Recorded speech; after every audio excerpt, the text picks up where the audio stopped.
우리는 지난 시간에 사도 바울이 빌립보를 떠나서 새로운 사역지인 마게도니아 지방에서 가장 큰 도시인 데살로니가에서 이제 선교 사역을 또 새롭게 시작한 일을 살펴봤습니다.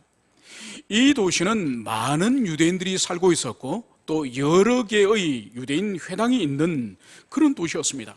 그리고 무엇보다도 비아 아그네시아라고 하는 로마로 가는 고속도로가 그 도시를 통과하고 있었고, 그리고 항구가 있는 교통적으로 아주 요충적인 그런 도시였습니다.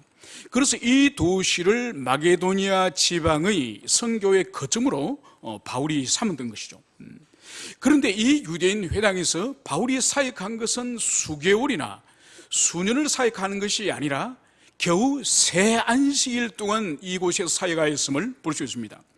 그러면 이 바울이 이 도시에서 세 안식일, 이 짧은 시간 동안에 그의 사역의 초점이 무엇인지는 우리가 지난 시간에 살펴봤던 것처럼 성경을 강론하며 뜻을 푸는 것이 바로 3주 동안 회당에서 바울이 집중적으로 한 사역이라는 것을 우리가 살펴봤습니다. 즉, 강론한다는 의미는 어떤 의미가 아닐까? 당시 유대인 회당에서 구약 성경 말씀을 왜곡하여서 잘못 가르치고 있는 그 부분을 바울이 비판적으로 올바르게 그 말씀을 증거하였음을 보여주는 것이고, 그리고 뜻을 푼다는 의미가 뭐였죠? 그것은 바로 하나님의 말씀의 그 참된 뜻을 명명백백하게 그것을 드러낸다는 그런 의미였죠. 그렇다고 한다면은 바울의 사역은 결국은 하나님의 말씀에 집중되었고, 그 말씀의 바른 뜻을 깊이 있게 확실히 드러내는 그 사역이 바울의 데살로니가 회당에서 사역의 본질이라는 것을 우리가 살펴본 거죠. 여러분, 이것은 바울의 사역일 뿐만 아니라 이후에 모든 교회 시대 가운데에 복음을 전파하는 사람이나 아니면 하나님의 말씀을 대하는 설교자들, 대언자들이 해야 될 사역의 본질이 뭔지 그것을 보여주는 거죠. 그러니까 바울은 그리스 철학에 능통한 사람이었고, 그리고 그는 변증학과 수사학에 능통한 그런 탁월한 학자였지 않습니까? 그죠? 그러나 그가 회당에서 자신의 학문의 능력이나 자신의 철학이나 자신의 사사학을 필요하는 것이 아니라 오직 성경 말씀의 참된 뜻과 그 말씀을 깊이 있게 드러내는 그 일에 바울이 집중하였음을 그것을 보여주는 거죠. 여러분, 그렇기 때문에 오늘날도 전도자나 설교자는 강단에 서서 오직 유일하게 하나님의 말씀을 대하는 그 일에 바울의 후예답게 그 일에 목숨을 걸어야 됨을 그것을 우리가 살펴봤습니다. 그리고 바울은 이 회당에서 그의 사역의 초점이 그러면 뭐냐? 바로 그리스도께서 해를 당하시고 죽으시고, 그리고 3일 만에 죽은 자 가운데서 부활하신다고 하는 주님의 고난과 부활에 대해서 바울이 증거했다는 것이죠. 우리가 들을 때는 이 복음은 너무나도 자연스러운 주님의 생애지만은 이 시대 당시의 유대인 회당에서 기독론은, 그리스도는 전혀 이런 메시지는 생소한 것이죠. 그러니까 이 시대의 기독론은 바로 왕으로 오신 그리스도, 그리고 철장의 권세로서 열방을 다 깨뜨리시는 그리스도, 그리고 영광의 그리스도가 이 시대를 지배하는 기독론이었어요. 그런데 바울은 고난당하시고, 그리고 죽음을 당하시고, 그리고 다시 3일 만에 살아나시는, 부활하시는 그리스도를 바울은 증거했던 것이죠. 그래서 이 시대 사람들에게는 매우 생소한 그 메시지를 증거했던 것입니다. 그럼에도 불구하고 이 바울의 이 말씀 사이의 결과가 어땠습니까? 많은 경건한 헬라인들이 그리스도 예수를 영접하고, 특별히 그 도시의 지도자의 부인인 귀부인들이 영접하지 않았습니까? 그래서 많은 사람들이 그리스도 예수를 믿고 개종하는 일이 벌어진 것이죠. 그런데 이 개종에 대해서 회당의 유대인들이 어떻게 반응을 하였습니까? 그들이 시장에 있는 폭력배들을 동원하여서 바로 이 도시에서 폭동을 일으키고 소요사태를 일으키지 않았습니까? 그래서 바울과 실라를 잡아서 그들을 고소하려고 하지 않았습니까? 그들을 어떤 혐의를 뒤집어 씌웠습니까? 바로 이들은 온 천하를 소란케 하는 로마 제국의 질서를 어지럽히는 자고, 더 나아가서 바로 황제의 명을 거부하고, 그리고 황제가 아닌 예수라고 하는 또 다른 왕을 섬기는 자들이다. 그러면서 이 바울과 실라를 로마 제국의 반역혐오로 고소하지 않았습니까? 그러나 관리들이 이 바울과 실라의 그러한 사역을 살펴볼 때는 반역의 혐의를 전혀 발견하지 못한 거죠. 그래서 결국은 이 사람들이 추방되는 조건으로 이제 이 나손을 이제 풀어주는 이야기까지가 우리가 지난주에 살펴봤습니다. 이제 오늘 우리가 17장 10절로 다시 돌아오면은 이제 바울과 실라가 이 데살로니가 유대인들의 이 박해 가운데서 이제 숨어 있었음을 알 수 있습니다. 숨어서 지내다가 오늘 성경은 밤에 바울과 실라를 베레아로 보내니 이렇게 시작을 하고 있습니다. 그러니까 이 데살로니가의 이 폭동 사건, 이 소요 사태에 이 바울과 실라가 피해 있었던 거죠. 몸을 어딘가 숨기고 피해 있다가 이제 적당한 시기, 안전한 시기가 되어서 이제 이 믿음의 형제들이 이제 밤에 바울과 실라를 새로운 사역지로, 새로운 도시로 보내니 그곳이 바로 오늘 베레아라고 하는 도시입니다. 여러분, 그렇기 때문에 바울이 가는 도시마다, 사역하는 도시마다 그 도시에 대한 이해는 사역을 이해하기 위해서 반드시 기본적이고 필수적으로 필요한 것이죠. 그러면 이 도시가 어떤 도시인지를 우리가 잠깐 살펴보겠습니다. 이 도시는 데살로니가에서 남서쪽으로 약 한 80km 정도 떨어져 있는 작은 도시예요. 그러니까 데살로니가처럼 큰 도시가 아니라 자그마한 도시인데, 그럼에도 불구하고 이 도시에 유대인이 있었고 또 회당이 있는 그런 도시였어요. 그래서 한 80km 정도 떨어진 이 도시까지 바울과 실라가 이동하려고 하면은 한 3일 정도, 빠른 걸음으로 걸더라도 한 3일 정도 걸리는 그런 도시입니다. 그런데 이 도시는 외곽에 떨어진 그런 도시예요. 그래서 비에 아그네시아라고 하는 이 고속도로가 지나가는 곳에 있는 도시가 아니라 거기로부터 상당한 거리 떨어져 있는 그런 외진 곳에 있는 도시예요. 이곳으로 바울과 실라를 이 마게도니아 형제들이 그곳으로 보낸 것이죠. 이렇게 본다고 한다면은 애당초에 바울과 실라가 이 베레아를 선교 사역지로 계획한 것은 아닌 것 같습니다. 계획한 것은 아닌데 일시적으로 이제 데살로니가에서 피하여서 이 베레아로 보내어졌음을 볼 수 있습니다. 그래서 지정학적으로는 다소 외진 곳이고, 그럼에도 불구하고 이 도시의 평판이, 그 로마 시대의 평판이 매우 신사적인, 매우 너그러운 사람들이 살고 있는 그런 도시이기 때문에 아마 데살로니가에 있는 믿음의 형제들이 바울과 실라를 이 도시로 보내었다고 그렇게 추론을 해볼 수가 있습니다. 이제 이 베레아에 이제 바울과 실라가 도착하자마자 다른 도시에서 사역을 시작할 때 그랬던 것처럼 바울과 실라는 제일 먼저 유대인 회당을 찾아갔음을 알 수가 있습니다. 여러분, 여기서 우리가 볼 수 있는 것이 바로 뭔가 하니까 이 바울과 실라, 이 사역자들의 사역의 방향성이 항상 일관성을 가지고 있다는 거죠.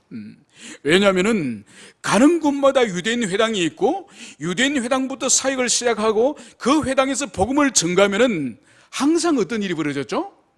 시간이 며칠 지나면 반드시 유대인 회당에서 박해가 들어옵니다. 그러면 이 바울과 실라가 유대인 회당에서 예수 그리스도를 증거하고 그 그리스도가 이 예수라는 걸 증거하면은 유대인들이 박해할 것을 알고도 지금 하는 거예요. 왜 박해할 것을 알고도 했을까요? 그것은 바로 우리 예수님께서 복음은 반드시 유대인으로부터 사역이 시작되어야 될 것을, 그것을 사도행전 1장 8절에서 말씀하셨죠. 그래서 이 바울의 일행은 가는 곳마다가 또 회당에서 박해를 당한다 할지라도 그것을 감내하면서 회당에서부터 사역하였음을, 그것을 볼 수 있는 거죠. 여러분, 그렇다고 한다면 이 바울 일행은 박해를 당연히 받는 거로, 박해를 기꺼이 온몸으로 받아들이는 그런 마음의 자세가 되어 있음을, 그것을 볼 수 있습니다. 여러분, 오늘날은 박해받는 것을 너무 우리는 두려워합니다. 너무 그것을 피하려고 합니다. 여러분, 이것은 성경의 정신, 복음 전파의 정신과 맞지 않습니다. 그러니까 박해받는 것을 두려워하고 박해를 피하는 것이 성경의 정신이 아니라 우리는 담대하게 우리의 걸어갈 길을 가는 거예요. 가다 보면 박해가 오면은 온몸으로 받아들이는 거예요. 그러면서 복음을 증가하는 그것이 바로 사도들의 정신이에요. 그래서 오늘 이 사도들도 베레아에서도 또 박해가 며칠 후에 오겠지만은 또 회당에서부터 사역하는 그것을 여기서 볼 수 있습니다. 오늘 누가는 이 베레아에 있는 이 유대인들, 이 베레아 사람들에 대해서 이렇게 설명을 평가를 하고 있습니다. 베레아에 있는 사람들은 데살로니가에 있는 사람들보다 더 너그러워서, 오늘 누가는 이 베레아에 있는 사람들과 직전에 있었던 데살로니가에 있는 이 사람들, 이 두 도시에 있는 이 사람들을 비교를 지금 하고 있는 것입니다. 그러면 오늘 베레아 사람들이 데살로니가 사람보다 더 너그럽다, 이 너그럽다는 의미가 도대체 뭘까요? 지금 우리가 보고 있는 이 개역 개정 이 성경 이전의 개역판 성경에서는 더 신사적이니, 신사적이라고 이전 번역에서는 그렇게 설명을 하고 있습니다. 여러분, 이 너그럽다고 하는 이 단어는 이 헬라어로 유게네스라고 하는 단어를 사용하는데, 이 단어를 영어로 번역할 때는 novel, 그러니까 고귀한, 그렇게 번역을 합니다. 그래서 이 원래의 뜻은 바로 뭔가 하니까 사회적 신분으로서 고귀함을 말하는 거예요. 그런데 오늘 여기에서 이 베레아 사람들이 데살로니가 사람보다 더 너그럽다고 말할 때는 사회적인 신분이 데살로니가에 있는 사람보다 더 높다는 그런 의미가 아니에요. 그러니까 더 베레아에 있는 유대인들이, 회당에 예배드리는 사람들이 더 기족적이거나 사회적 신분이 높다는 그런 의미가 아니라, 여기서 사용되는 의미는 사람의 성품과 관련되는 거예요. 그러니까 신분이 아니라 성품과 관련되는 것인데, 이 의미를 더 정확하게 말할 경우에는 바로 바울이 전가하는 복음에 대해서 더 개방적인, 더 수용적인 태도, 그걸 말하는 거예요. 여러분, 사람들마다 복음을 전해보면은 사람들마다 수용성에 있어서 차이가 나는 사람들이 있습니다. 여러분, 젊은 사람들이 복음을 잘 수용할까요? 나이가 많으신 어른들이 수용을 잘할까요? 상관없습니다. 그죠? 여러분, 많이 배운 사람, 그리고 이성이 아주 발달한 많이 배운 사람이 복음을 잘 수용할까요? 안 그러면은 많이 배우지 못한 좀 무지한 사람들이 복음을 잘 수용할까요? 이것도 아무 상관없습니다. 그죠? 아무 상관없습니다. 여러분, 그렇지만은 상관이 있는 게 하나 있습니다. 바로 뭔가 하니까 자기의 사상, 자기의 주관, 자기 가치로 똘똘 뭉쳐 있는 사람과 그런 가치를 붙들지 않고 있는 사람이 있다고 한다면은 어떤 사람이 복음에 대한 수용성이 높을까요? 이건 말할 필요가 없는 것이죠. 자기 철학과 자기 사상으로 똘똘 뭉쳐 있어서 언제든지 방할 수 있는 준비가 되는 이런 사람들은 복음의 수용성이 아주 떨어지는 거죠. 그래서 여러분, 130년 전에 이 땅에, 이 조선 땅에 복음이 들어올 때도 제일 먼저 받아들인 사람이 누구죠? 백정이라든지 노비라든지 아이라든지 여성이라든지 이런 사람들은 특별히 목숨 걸고 지킬 만한 가치나 사상이 없었습니다. 그렇기 때문에 복음을 잘 수용을 하는 거죠. 그런데 마지막 양반들, 그죠? 이미 조선이 망하고 성리학이 다 무너졌지만은 마지막까지 양반들은 육아의 사상을 붙들고 있기 때문에 이 사람들은 끝까지 복음을 영접하지 않았습니다. 여러분, 그렇기 때문에 이 수용성은 자신 속에 완고한 가치가 있느냐 없느냐에 따라서 이 수용성이 큰 차이가 있는 것이죠. 여러분, 오늘 여기서 이 베레아의 이 땅, 이 도시에 있는 사람을 향해서 오늘 누가는 너그러운 사람, 수용적인 태도, 오늘 개방적인 그런 태도라고 이 도시에 있는 사람들을 그렇게 평가하는 거예요. 여러분, 그렇기 때문에 한 사람 한 사람의 개인의 성품도 우리가 그 사람의 성품을 우리가 판단할 수 있지 않습니까? 어떤 사람은 상당히 너그럽다, 어떤 사람은 매우 깐깐하다, 어떤 사람은 매우 인색하다, 어떤 사람은 매우 다혈질적이라서 흥분을 잘한다. 그래서 한 사람 한 사람 개인의 성품에 대해서도 우리가 판단할 수 있는 것처럼 오늘 누가는 이 베레아고 하는 이 도시에 대해서, 이 도시의 속성, 이 도시의 성품에 대해서 오늘 평가하고 있으니 그것이 바로 개방적이고 너그럽다는 것이죠. 여러분, 이것은 이 초대교회 때 흔히 볼 수 있는 것입니다.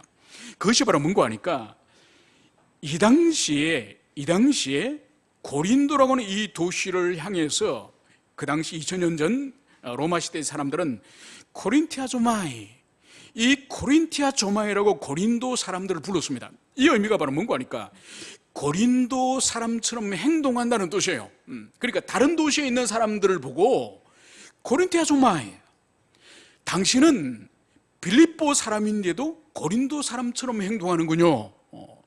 그런데 이 의미는 고린도 사람처럼 행동한다는 의미지만, 문자적인 의미는 그렇지만은 실제적으로 사용되는 의미는 바로 이 의미가 뭔가 하니까 매춘행위를 하다, 음란하다는 그런 뜻이에요. 그러니까 로마 제국 안에서 제국에 있는 사람들이 이해할 때에 고린도 사람처럼 행동한다, 고린도 사람이다, 이런 의미는 매우 성적으로 음란하고 매우 문란한 그런 더러운 삶을 사는 사람을 바로 코린티아 조마이, 고린도처럼 행동한다. 여러분, 그러니까 그 시대에 한 도시에 규정되어 있는 이미지를 보여주는 것이죠. 그처럼 오늘 이 베레아에 있는 이 사람들을 향하여서 바로 너그러운 사람이다, 관용적인 사람이다, 개방적인 사람이다, 복음에 대해 수용적인 사람이다, 이렇게 오늘 누가는 설명하고 있음을, 그것을 여기서 볼 수 있습니다. 그렇다고 한다면 이 베레아 사람들이 복음에 대하여 수용적이고 개방적인 이 사람들이 구체적인 신앙생활의 모습을 오늘 누가는 어떻게 상세하게 기록하고 있는지, 그것을 이제 11절에서 보겠습니다. 간절한 마음으로 말씀을 받고 이것이 그런가 하여 날마다 성경을 상고함으로, 바로 이 베레아 사람들의 이 신앙생활의 특징을 오늘 누가는 바로 간절한 마음으로 말씀을 받고, 그리고 이것이 그런가 하여 날마다 성경을 상고한다는 거예요. 여러분, 베레아 사람에 대해서는 여러분들이 이 본문의 말씀은 우리가 많이 들었지 않습니까? 그죠? 여러분, 한국에서는 베레아 사람이라면 매우 부정적으로 사용되는 걸 여러분들이 알고 계시죠? 베레아 사람은 이 복음, 그러니까 사도행전에서는 가장 사실 경건에 있어서 최고의 수준의 사람들이 이 베레아 사람들이에요. 그런데 한국 사회, 한국 교회 안에서는 베레아 사람이라면 아주 부정적입니다. 왜 그럴까요? 성락교회라고 저기 영등포에 가면은 그 교단을 베레아라 그러지 않습니까? 그래서 귀신론을, 우리 한국에서 귀신론의 중심적인 교회예요. 그래서 병이 들거나 아니면 어떤 사고를 당하거나 자녀에게 어려움이 있거나 무슨 부정적인 일이 우리 신자들에게 있으면 다 그것이 귀신의 역사라는 거예요. 그러니까 병을 치료할 필요 없이 귀신을 쫓아내야 된다고 생각하죠. 암이 걸렸거나 교통사고를 당했거나 아이가 학교에서 학교 폭력으로 얻어맞았거나, 이 모든 것들이 사탄과 귀신의 역사로 귀결 주는 거예요. 이게 옳지 않은 것이죠. 그래서 한국 사회에서는 베레아 사람이라면 그 교파의 사람을 생각하는 안타까움이 있습니다.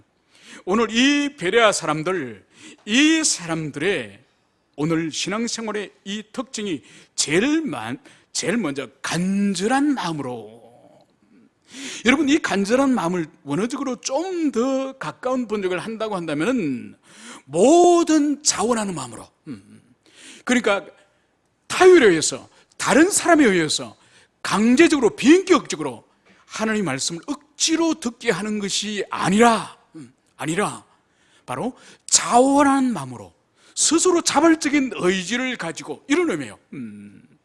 여러분, 제가 아는 어느 목사님 교회는 주일마다 예배가 끝나고 나서 오후 시간에 이 쪽지 시험을 보더라고요. 쪽지 시험을 전 교인들에게.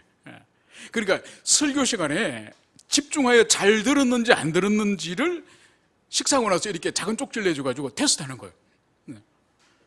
여러분, 이것은 인격적인 자발성으로 말씀을 수용하는 것은 아니죠, 그죠? 왜냐하면 다른 저 집사님은 90점이 나오는데 나는 20점 나오면 너무 부끄럽지 않습니까? 그래서 딱 집중해가지고 이렇게 시험 잘 보려고. 여러분, 이것은 오늘 여기서 말하고 있는, 여기서 간절한 마음으로 말씀을 받는 것이 아니에요. 자발성이 아니라 비자발성으로 억지로 강제적인 방식, 이건 옳지 않습니다. 여러분, 하나님께서는 우리를 인격적인 존재로 짓지 않으셨습니까? 그래서 우리에게 영적인 변화와 우리를 신앙으로 인도하는 방식도 인격적인 방식으로 하는 거예요. 여러분, 여기에 여러분들이 나오는 것은 여러분들 스스로 발로 나오더라도 여러분들이 하나님의 말씀을 받는 태도는 오늘 베레아 사람들처럼 간절한 마음, 자발적으로 자원하는 마음으로 받는 사람이 있는가 하면은 그냥 와서 몸만 앉아있는 사람도 있습니다. 여러분, 몸만 앉아있는 사람들은 주일날 와서 밥 한 그릇 먹고, 그죠? 이 시간에 앉아있다가 집으로 돌아가자면 영혼의 변화는 절대로 일어나지 않습니다. 여러분, 영적인 논리는 절대로 인격적으로 자발적으로 말씀을 받는 자들에게 성령께서 역사하시지, 하나님께서는 야, 넌 그래도 지금까지 50년 동안 너가 낸 헌금이 10억이야. 너가 지금까지 신앙생활을 헌금하더라도 예배를 드리는 것만 해도 50년이야. 너는 한 번도 자발적으로 말씀을 들은 적 없지만 너의 헌신이 쾌락하기 때문에 오늘 회심시켜줄게. 여러분, 이거 없습니다. 자발적으로 복음을 영접하고 자발적으로 그 말씀을 받아들이고 자발적으로 주님 앞에 엎드리는 인격적인 반응 없이는 여러분 100년을 모태신앙으로부터 100년을 신앙생활을 하더라도 회심은 절대로 일어나지 않습니다. 인격적인 방식을 통해서 성령 역사하시고 인격적인 방식을 통해서 우리를 거룩해 하시고 우리를 하나님의 사람으로 만드는 거예요. 여러분, 이것을 무시하면 절대로 안 되는 거예요. 여러분, 바로 이 베레아 사람들의 삶의 태도, 신앙의 태도는 바로 자원하는 자발적인 열심을 가지고 있음을, 그것을 보여줍니다. 여러분, 이것은 가장 신앙에 있어서 가장 사실 우리가 소망해야 되는 가장 중요한 거예요. 여러분, 여러분들 가운데에 이번 주 중에 하루를 굶었거나 일이 너무 바빠서, 사무실 일이 너무 바빠서, 회사 일이 너무 바빠서 이틀 3일 굶은 사람 있습니까? 손들어 보십시오. 여러분, 하루 한 끼를 굶어도 억울해합니다. 그죠? 그런데 여러분들이 이번 한 주 동안 한 끼를 굶거나 하루를 굶은 적은 없지만은 묵상을 하루 이상 안 하신 분들 아마 많을 겁니다. 왜 그렇죠? 밥은 왜 꼬박꼬박 먹으면서 밥을 만약 한 끼를 못 먹게 다른 사람이 하면은 억울해하고 화를 내는데, 하나님의 말씀은 며칠을 묵상하지 않고 며칠을 주님 앞에 나가지 않더라도 왜 우리에게 아무런 불편함과 어려움이 없습니까? 우리 자신이 중요하지 않기 때문이에요. 밥 한 끼 안 먹는 것은 먹지 않으면 손발이 벌벌 떨리고 일을 못하고 짜증이 나고 스트레스를 받지만은 영적인 문제는 이틀 3일을 묵상하지 않고 이틀 3일을 주님과 관계가 없어도 아무런 일이 우리에게 일어나지 않는 거예요. 여러분, 이것은 비정상이에요. 여러분, 그렇기 때문에 가장 좋은 것은 하나님과의 관계가 지속되지 않으면은 우리의 영혼이 불안하고 우리가 마치 며칠 굶은 사람이 힘들어지듯이 우리의 영적인 질서가 그렇게 변화되는 것이 사실 가장 좋은 거예요. 가장 좋은 거예요. 오늘 두 번째로는 이것이 그런가 하여 날마다 성경을 상고함으로. 오늘 이 베레아 사람들의 특징이 바로 뭔가 하니까 이것이 그런가, 이것이 뭘까요? 바로 바울이 전한 복음이에요. 바울이 전한 복음이 그런가, 무엇이 그런 거죠? 이 복음이 자신들이 깨닫고 자신들이 소유하고 있는 구약 성경과 바울의 복음이 일치하는가, 끊임없이 비교하면서 합치시키는 그 일을 이 사람들이 날마다 성경을 상고하면서 그 일을 하였음을, 이것을 보여주는 것입니다. 여러분, 이것이 바로 뭔가 하니까 이 베레아 사람들에 있어서는 복음의 수용성과 함께 또 비판적인 질문을 할 수 있는 능력을 함께 가지고 있습니다. 여러분, 신앙생활에 있어서 이것이 매우 중요해요. 그래서 어떤 사람은 비판적인 수용성이 없는 사람이 있고 어떤 사람들은 또 수용성이 없거나 비판적인 질문의 능력이 없는 이 두 가지 중에 하나가 있고 하나가 없는 사람들이 있습니다. 이건 옳지 않습니다. 이 두 가지를 반드시 갖춰야 돼요. 여러분, 수용성이 없고 비판적인 질문만 하는 사람들은 어떤 어려움이 있을까요? 하나님의 은혜를 누리지 못해요. 항상 그 말씀에 대해서 수용하지 않고 비판하고 그걸 분석하고 이성을 가지고 그것을 다 파악을 하려고 할 때는 성령의 역사를 경험하지 못합니다.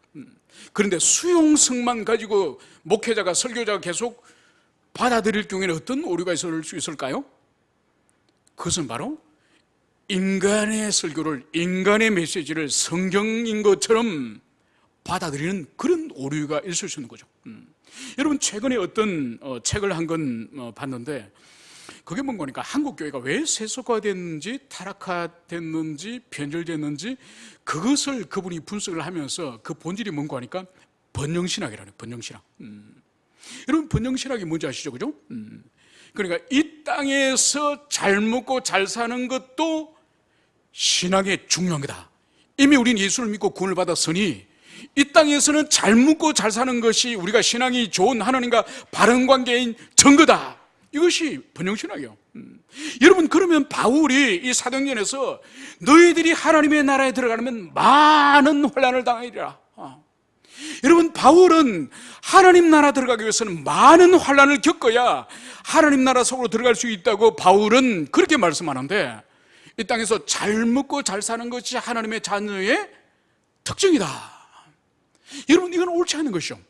여러분, 이것은 기독교 신앙이라기보다는 오히려 구약에 있어서는 바로 바알 신앙에 훨씬 가깝죠. 여러분, 바알 신앙은 여호와 하나님을 섬기는 것을 말리지 않습니다. 같이 다 섬기자는 거예요. 바알도 섬기고 여호와도 섬기고, 여호와의 신앙은 오직 여호와만 섬기고 다른 것은 절대로 허용하지 않는다고 한다면은 여호와 신앙 외에 이스라엘 백성들이 우상으로부터 배운 모든 우상 종교의 특징은 뭔가 하니까 다 섬겨도 된다는 거예요. 이것이 여호와 신앙과 우상 신앙과의 특징이죠. 그렇기 때문에 예수 믿고 구원을 얻었으니 이 땅에서도 잘 먹고 잘 살자고 하는 이 번영 신학은 기독교 신앙이라 보는 이교. 오늘날로 치면 황금 사상인 만모니즘.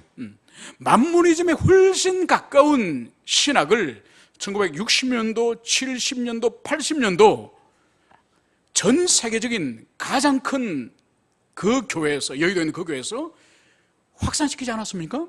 그 교회가 수십만 명의 교인을 소유하게 되니까 장로교, 감리교, 성결교 할 게 없이 다 그 교회와 그 목회자를 흉내를 내고 설교를 흉내내고, 그러니까 삽시간에 한 세대 안에 그 번영신학이 한국교회를 완전히 오염시켜버린 거죠.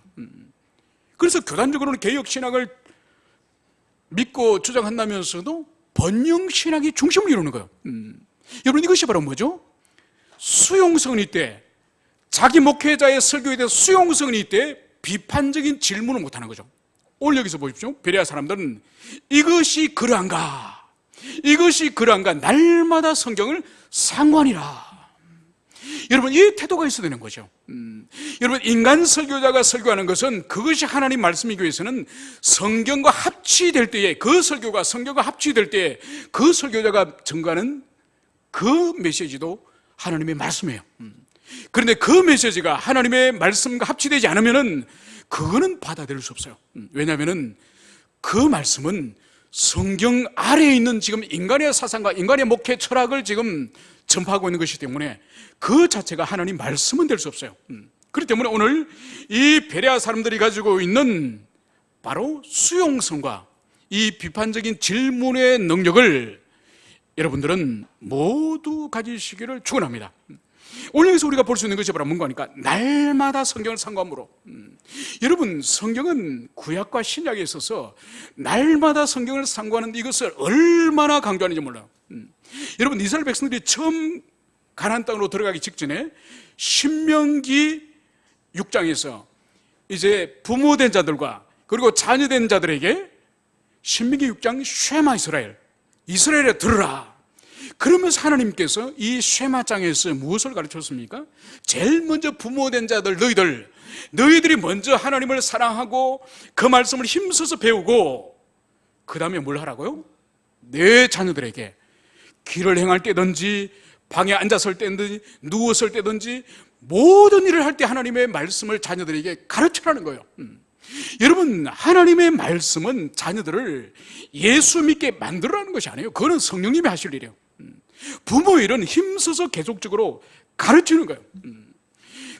그때에 성령께서 어느 시 어느 장소에서 역사할지는 모르지만은 그 일을 충실히 부모들이 할 때에 바로 성령님이 그 자녀를 회심케 하는 거예요. 여러분, 그리고 시편 1편에서도 다윗이 복 있는 사람의 특징을 말할 때에 주야로 율법을 묵상하는 자다. 하나님의 이 말씀을 밤이나 낮이나 구별할 것 없이 의식이 있는 동안에는, 의식이 깨어있는 동안은 끊임없이 하나님의 그 말씀을 묵상하고 끊임없이 그것을 되새김으로 말미암아서 우리의 사고체계, 인식체계 자체를 계시의존적인 사람으로 만드는 거예요. 여러분, 그래서 마치 우리가 이 안경을 벗어버리고 제가 검은 선글라스를 끼고 여러분들을 보면은 다 여러분들이 새카만 사람들이 보이겠죠, 그죠? 바로 뭔가요? 이 검은 안경을 통해서 모든 사물을 보게 되는 것을 말하는 거예요. 마치 이 검은 안경이 하나님의 말씀인 계시예요. 이 계시를 통하여서 모든 사물, 이 하나님의 말씀을 통해서 모든 사물을 판단할 수 있는 그런 존재가 되기를 바라는 거예요.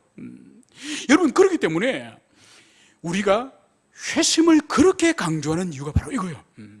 오늘 간절한 마음으로 말씀을 받을 수 있는 사람, 그리고 날마다 그 말씀이 그러한가를 숙고하고 묵상할 수 있는 이 사람은 누굴까요? 바로 회심한 사람.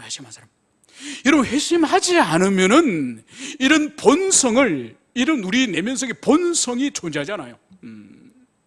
우리 본성은 하나님을 멀리하고 싶고 죄와 친화적인 그런 우리의 자연적인 본성이지 않습니까? 그죠? 그런데 성령께서 우리가 중생과 회심을 통해서 우리 속에 거룩한 본성을 심으면은 가장 그 특징 중 하나가 바로 뭔가 하니까 하나님의 말씀이 그립고, 마치 며칠을 굶고 목이 마르면 물이 당기고 생수를 마시고 싶은 것처럼 하나님과 하나님의 말씀과 끊임없이 접촉하고 싶은 거룩한 열정이 우리에게 일어나는 거예요. 여러분 자신이 만약 거듭나지 않았다고 한다면은 자발적으로, 오늘 베레아 사람에 대해서 오늘 설명하면서 자발적인 마음으로 말씀을 수용하는 태도, 여러분 그것이 있습니까? 여러분 그것이 없으면은 회심한 사람이 아니에요. 여러분, 죽은 사람과 살은 사람의 특징을 밤에 잠을 잘 때는 몰라요. 여러분, 잠자는 사람 가만히 쳐다보세요. 죽은 사람과 너무 비슷해요. 여러분, 죽은 사람 가만히 보세요. 잠자는 사람과 너무 비슷해요. 그런데 아침이 되거나 안 그러면 발가락을 손으로 간질간질 하면은 잠자는 사람은 어떡하죠? 간지럽히는 사람 발로 차버립니다. 그죠? 그런데 시체는 발을 아무리 간지럽히 보세요. 반응합니까? 반응하지 않아요. 여러분, 살아있는 사람 반드시 감각을 가집니다. 반드시 감각. 그 감각은 거룩에 대한 감각, 진리에 대한 감각이에요. 여러분, 그렇기 때문에 회심한 사람, 영혼이 살아있는 사람은 반드시 하나님 말씀이 갈망되어지고 사랑스럽고 그분의 뜻을 더 깊이 알고 더 그분의 뜻에 자신이 합치되는 삶을 온전히 살지는 못하지만 살고자 하는 거룩의 열정이 그 내면 속에 있는 사람이에요. 그리고 두 번째로는 날마다 성경을 상고하고 싶고 말씀 가까이 가고 싶은 열정이 우리들이 있습니다. 있습니다. 여러분, 왜 우리 아이들이, 자라는 아이들이 중학교, 고등학교, 대학 갈 때 그 나이 때쯤 되면은 전기밥솥에 밥 한 솥 해놔도 저녁에 갔다 오면 다 사라지지 않습니까? 이 밥 어디 갔냐? 자기들이 다 먹었대. 몇 그릇 먹었냐? 3그릇 먹었대. 왜 그럴까요? 생명력이 왕성하기 때문에 삼겹살도 5인분 1인 먹고 라면도 3개, 4개 끓이가 다 먹고. 왜 그렇죠? 생명력이 왕성하니까 그렇게 식욕이 통하는 거예요. 여러분, 영혼도 마찬가지예요. 영혼이 회심하였고 하나님과 바른 관계 안에서 건강하다고 한다면 날마다 말씀을 상고하며 그 진리 말씀을 수용하고 싶은 거룩의 열정이 우리 내면 가운데 있는 거예요. 여러분, 그것이 없다고 한다면, 그것이 현저하게 약하다고 한다면 영혼이 병든 거예요. 병든 거. 그것이 전혀 없다고 한다면 영혼이 죽은 거, 아직 회심하지 않은 거예요. 여러분, 그렇기 때문에 영혼이 살아있는지 병들었는지 건강한지 죽었는지를 하나님과 그분의 말씀에 대해서 내 자신이 어떻게 반응하느냐에 따라서 우리 자신을 점검할 수 있는 너무나도 중요한 것임을, 그것을 우리는 기억해야 될 것입니다. 이제 이 베레아 사람들은 이제 오늘 바울의 이 전도 결과에 대해서 오늘 이렇게 진술하고 있습니다. 그 중에 믿는 사람들이 많고 헬라의 귀부인과 남자가 적지 아니하나. 바로 이 베레아 회당에 많은 사람들이 오늘 바울이 전한 이 복음을 오늘 믿고 영접하고 개종하였다고 오늘 성경 말씀을 하고 있습니다. 여러분, 여기서 오늘 특별히 헬라의 귀부인들과 남자들이 오늘 많았다, 이 말씀을 여기서 하고 있습니다. 그러니까 지난번 데살로니가처럼 이 마게도니아 지방의 이 지방의 여성들의 특징이 지난 시간에도 말씀드렸다시피 로마 제국 안에서 다른 지방보다 독립적인 여성의 지위가 인정되는 그런 지방이에요. 그렇기 때문에 남편의 신앙과 상관없이 남편에게 종속되지 않고 자기 스스로 신앙을 가지고 자기 스스로 신앙 고백할 수 있는 그런 사회적인 신분을 가진 여성들이에요. 그래서 그 도시에 사회적으로 높은 지위에 있는 그런 관리들의 아내들, 귀족들의 아내들이 오늘 많은 사람들이 예수를 믿고 오늘 바울의 그 가르침을 따랐음을 여기서 볼 수가 있습니다.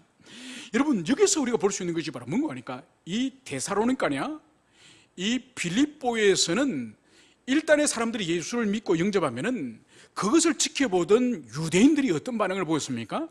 반드시 시기 질투를 하면서 바울을 이 회당에 있는 사람들이 박해하지 않았습니까? 그리고 오늘 성경은 보면은 이 베레아 회당 안에 있는 이 유대인들이 오늘 바울과 실라를 오늘 박해했다는 그 기록은 없습니다.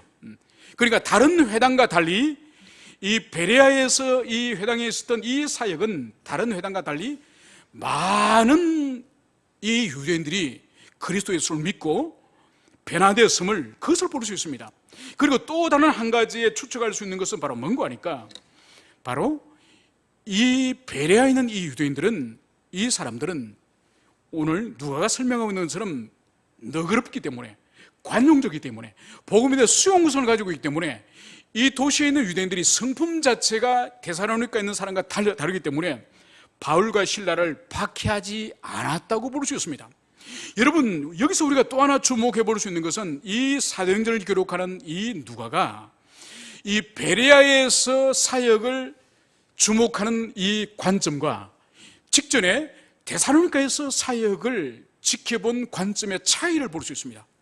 여러분, 그 차이가 바로 뭔가 하니까 직전에서 사역했던 이 데살로니가에서는 바울의 사역을 집중적으로 조명을 했습니다.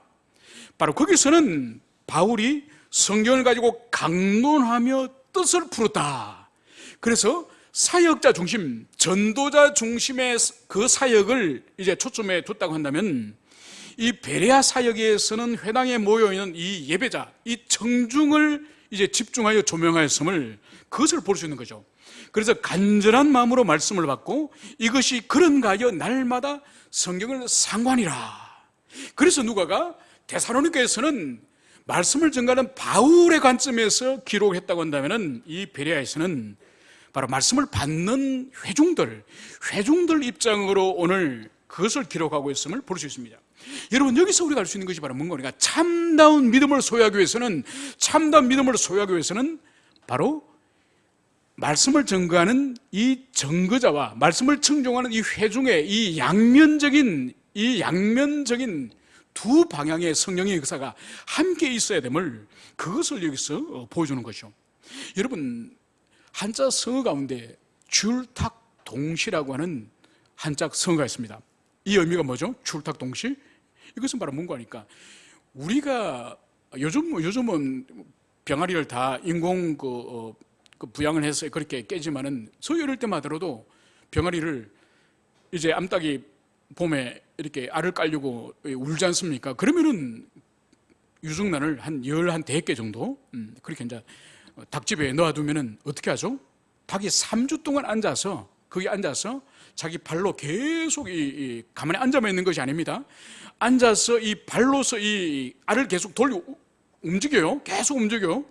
그러면서 한 3주 정도 지나면은 거의 동시에 병아리들이 탄생하지 않습니까? 이것을 우리의 오랜 조상들은 이 자연적인 이 현상을 아주 잘 관찰한 거예요. 바로 뭔가 하니까 이 줄이라고 하는 것은 계란 안에 있는 이 병아리가 쫀다는 뜻이에요. 줄, 타금문고 하니까 계란 밖에 있는 어미가 쫀다는 뜻이에요. 그래서 이것이 동시에 일어난다는 거예요.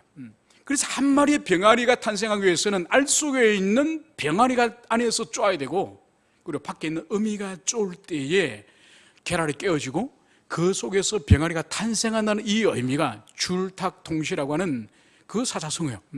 여러분, 이것은 성령의 역사를 아주 잘 보여줍니다. 여러분, 우리가 출탁동시라고 할 때 어떻게 보면 이것은 하나님의 말씀과 맞지 않다. 어떻게 하나님께서 역사하시는 성령의 역사와 인간이 믿음으로 받아들이는 이 역사가 동시에 일어날 수 있는가? 먼저 성령 하나님의 선행적인 중생케 하시는 역사를 통해서 회심으로서 반응을 할 터인데, 이렇게 이해하지 않습니까? 여러분, 출탁동시도 마찬가지예요. 여러분, 안에서 병아리가 쪼기 전에 어미닭이 먼저 뭘 했습니까? 3주 동안 먼저 유정란을 품고 있었어요. 3주 동안 품고 있었기 때문에 그 안에서 그 알이 점점점 병아리로 변이를 해가는 거죠. 그래서 드디어 이 병아리가 본능을 따라서 쪼기 시작하면 그 소리를 어미닭이 듣고 밖에서 쪼아주는 거예요. 그래서 선행적인 어미의 품음이 있었기 때문에 병아리가 탄생할 수 있는 것처럼 바로 우리도 한 사람이 중생하고 회심하기 전까지는 주님께서 가족을 통해서, 친구를 통해서, 또 인생의 어떤 위기를 통해서, 사고를 통해서 많은 그런 섭리적인 주님의 손길을 통해서 복음을 듣게 하는 거예요. 그 일을 모두 거친 후에 그 영혼이 회심에 이르게 되는 거예요. 여러분, 여기서 오늘 누가는 바로 사도 바울의 관점, 이제는 회종의 관점으로 오늘 성령의 역사를, 오늘 그것을 여기서 말씀을 하고 있습니다. 그러나 바울이 이 선교사역에서 이 베레아에서 많은 열매를 거두고 있을 때, 오늘 13절에 따르면 데살로니가의 유대인들이 베레아에서 바울이 복음을 전가하고 있다는 소식을 듣고서 멀리 80km 떨어진 이 베레아까지 쫓아온 것을 오늘 성경은 기록을 하고 있습니다. 그래서 거기 가서 무리를 움직여 소동하게 하거늘. 여러분, 이 데살로니가 이 유대인들 얼마나 지독하고 열정적인 사람입니까? 그죠? 그러니까 자기 이웃 동네에 사도 바울이 사역하는 것도 아니고 80km 떨어진, 달려서 3일 동안 달려가야 될 그 거리에서 지금 바울이 베레아에서 지금 사역을 하고 있고, 그 사역의 결과로 많은 사람들이 예수를 믿게 되었다고는 이 소문을 듣고 이 데살로니가 사람들이 지금 달려와서 지금 이 베레아에서 결국은 또 무리들을 소동하여서 폭동을 일으켰음을 오늘 그것을 여기서 볼 수 있습니다.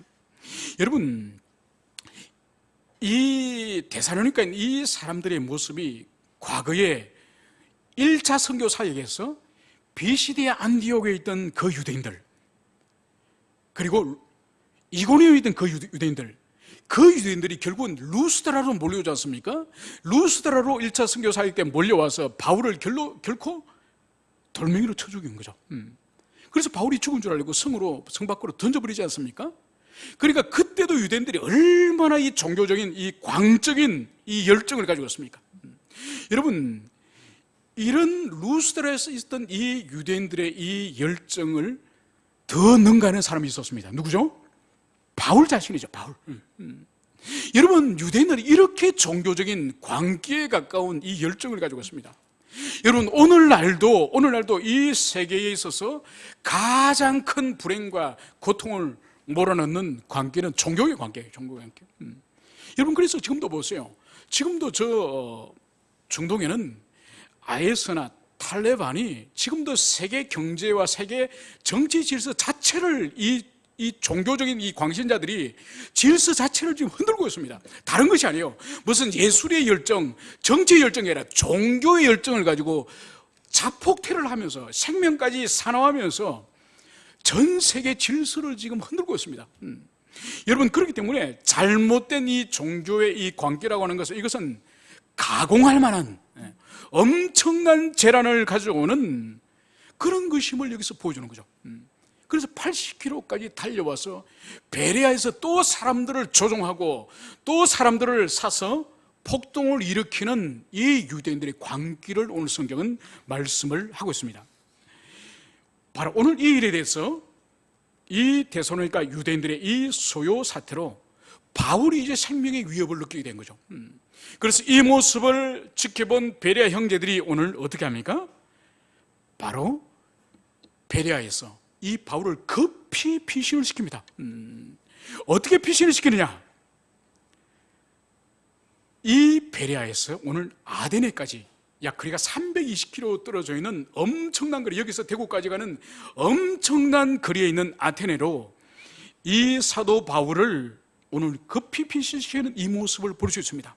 그리고 14절에서 바다까지 가게 하되, 그러니까 바울이 정확히 아데네까지 320km 떨어진 이 엄청난 거리를 오늘 걸어갔는지, 해안도로를 따라서 걸어갔는지 아니면 배를 타고 갔는지, 그것은 누가가 기록을 하지 않고 있습니다. 추측컨대 바로 추격하는 사람들을 따돌리기 위해서 배를 탈 가능성이 훨씬 많았다고 보는 것입니다. 여러분, 여기서 우리가 볼 수 있는 것이 바로 뭔가 하니까, 바울이 지금 2차 선교 사역을 이 아시아 지방에서 사역을 하다가 거기서 성령께서 맡지 않았습니까? 그래서 드로아에서 이 바울은 환상을 봤습니다. 그 환상의 내용이 바로 뭔가요? 바로 바다 건너, 에게 바다 건너 마게도냐 사람이 이 바울을 부르지 않았습니까? 그러면서 바울을 향해서 이 바다를 건너와서 우리를 도우라, 우리의 복음을 증거해달라는 이런 메시지를 이제 하나님의 음성으로 깨닫고 바울이 배를 타고 아시아를 등지고 유럽으로 건너오지 않았습니까? 그래서 첫 번째의 성인 빌립보, 두 번째인 마게도냐, 세 번째의 이 베레아. 여러분, 여기서 공동적으로 바울이 경험한 것이 바로 뭔가요? 가는 곳마다, 사역하는 곳마다 열매를 주셨지만 함께 뭘 주셨죠? 유대인들 박해를 주신 거예요. 그래서 생명을 잃고 위협을 당하는 이 박해를 이 바울이 가는 곳마다 어려움을 당하는 거예요. 여러분, 어려움을 당하면 사람들이 보통 어떤 생각을 하죠? 야, 이게 하나님의 뜻이 맞을까? 주님이 정말 이곳으로 인도한 것이 맞을까? 여러분, 보통 사람들은 계속 실패와 좌절과 고난과 역경이 다가오면은 보편적인 사람들이 생각하는 것은 바로 뭔가 아닌가? 야, 내가 정말 바라게 지금 가고 있는 것일까? 이렇게 고난과 역경과 실패가 계속되고 있는데, 어려움이 계속되고 있는데, 이것이 주님의 뜻일까? 내가 지금 잘못 가고 있는 거 아닌가? 이런 충분히 보편적인 사람들은 그런 생각까지 하는 것이죠. 여러분, 그러나 이 바울에게 있어서는 그런 회의적인 모습이나 그런 모습을 발견할 수 없습니다. 예수님께서 일찍이 말씀하셨죠. 너희들이 이 성읍에서, 이 마을에서 박해를 받으면 저 마을로 피하라. 여러분, 주님께서 말씀하시는 박해를 받을 경우에 저 마을로 피하라는 의미가 뭔가요? 너의 몸의 안전을 위해서 저 마을로 가서 숨어 있으라는 뜻인가요? 아니에요. 그 일이 아니라 바로 이 마을에서 박해를 받으면은 그 마을을 두고 다른 곳에 가서 복음을 전가라, 이런 의미인 것이죠.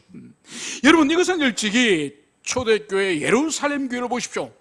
예루살렘 교회에서 베드로를 비롯하여 사도들이 힘써서 복음을 전가할 때에 그 복음에 대해서 제사장들이나 바리새인들이나 그 사람들이 얼마나 사도 일행들을 박해했습니까? 그들이 박해하는 목적은 뭐죠? 교회를 잔멸하려고, 교회를 이 세상에 뿌리 뽑기 위해서 그들이 박해하지 않았습니까? 여러분, 그러나 교회는 뿌리가 뽑혔습니까? 박해를 하면 할수록 어떤 일이 벌어졌죠? 복음이 확산되었어요. 복음이 예루살렘을 넘어서서 온 유대로, 사마리아로, 에티오피아로, 드디어 안디옥까지 박해를 받으면 받을수록 복음은 확산되었어요. 여러분, 바울을 보십시오. 바울의 1차 선교 사역과 2차 선교 사역 가운데서 특히 2차 선교 사역 때 보십시오. 빌립보에서 박해를 가니 바울이 어디로 갔습니까? 데살로니가로 갔습니다. 80km 떨어진. 또 데살로니가에서 이제 박해를 받으니 베레아로 왔습니다. 또 베레아에서 박해를 받으니 320km 떨어진 아데네로 갔습니다. 여러분, 여기서 뭘 볼 수 있죠? 바울의 입장으로는 박해와 고통이 계속되어지는 그런 사역의 삶이지만은 하나님 나라와 복음 입장으로 볼 때는 뭐죠? 복음이 확산되는 거야. 확산되는 거야. 여러분, 그래서 하나님께서 복음을 확장하시고 하나님 나라를 확장하시는 방식은 바로 순종과 그리고 교회의 고난을 사용해서, 교회의 박해를 사용하여서 하나님 나라가 확장됨을, 그것을 우리가 볼 수 있습니다. 그러므로 성도들이 이 땅에서 하나님의 나라와 하나님의 복음을 전가하는 데 있어서 고난을 당할 때마다 억울해하거나 낙심하는 것이 아니라 이 일을 사용해서 주님이 하나님의 나라를 확장시키고 복음을 확장시키시는구나, 이런 확신을 여러분들이 모두 소유하시기를 축원합니다. 함께 우리 기도하시겠습니다.